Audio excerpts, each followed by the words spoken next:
Genesis 41. Pharaoh's dreams. When 2 full years had passed, Pharaoh had a dream. He was standing by the Nile. When out of the river there came up 7 cows, sleek and fat, and they grazed among the reeds.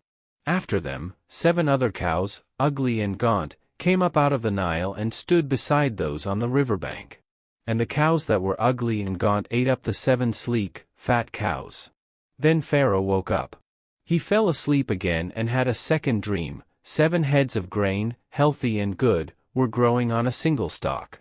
After them, 7 other heads of grain sprouted, thin and scorched by the east wind. The thin heads of grain swallowed up the 7 healthy, full heads. Then Pharaoh woke up. It had been a dream. In the morning his mind was troubled, so he sent for all the magicians and wise men of Egypt. Pharaoh told them his dreams, but no one could interpret them for him. Then the chief cupbearer said to Pharaoh, "Today I am reminded of my shortcomings. Pharaoh was once angry with his servants, and he imprisoned me and the chief baker in the house of the captain of the guard. Each of us had a dream the same night, and each dream had a meaning of its own. Now a young Hebrew was there with us, a servant of the captain of the guard.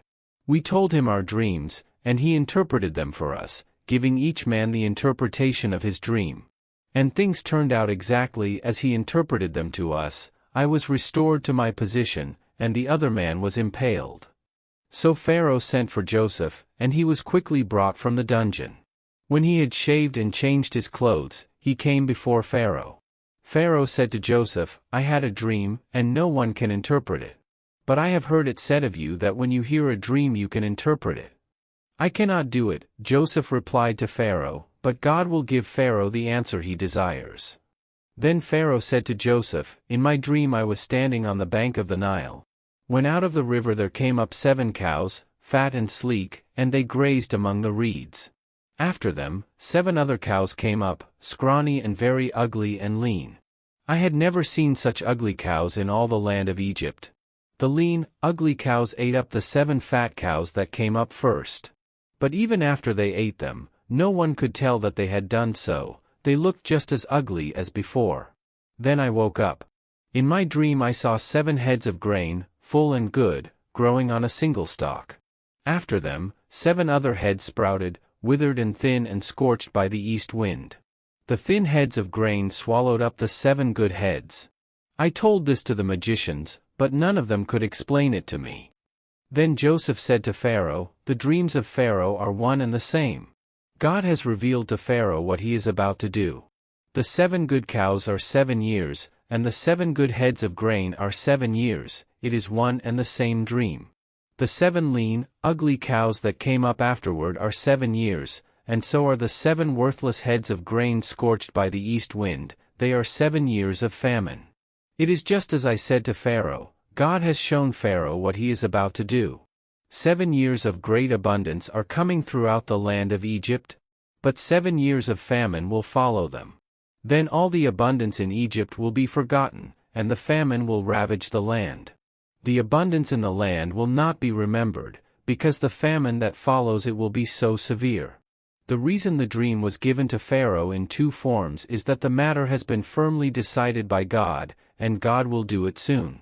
And now let Pharaoh look for a discerning and wise man and put him in charge of the land of Egypt.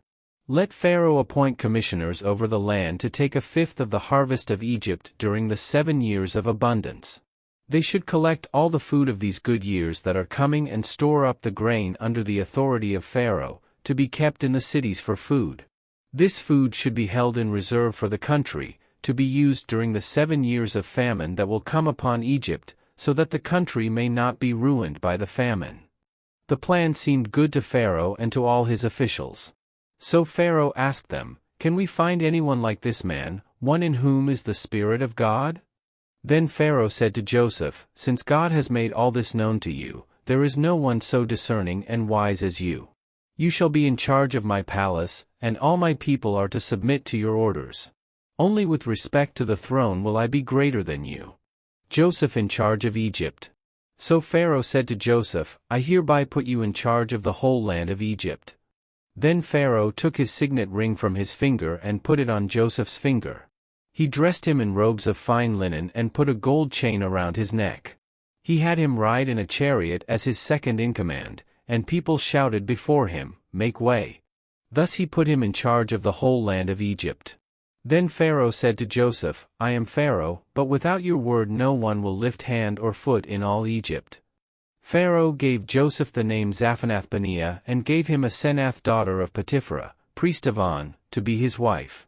And Joseph went throughout the land of Egypt. Joseph was 30 years old when he entered the service of Pharaoh king of Egypt. And Joseph went out from Pharaoh's presence and traveled throughout Egypt. During the 7 years of abundance the land produced plentifully. Joseph collected all the food produced in those 7 years of abundance in Egypt and stored it in the cities. In each city he put the food grown in the fields surrounding it. Joseph stored up huge quantities of grain, like the sand of the sea. It was so much that he stopped keeping records because it was beyond measure.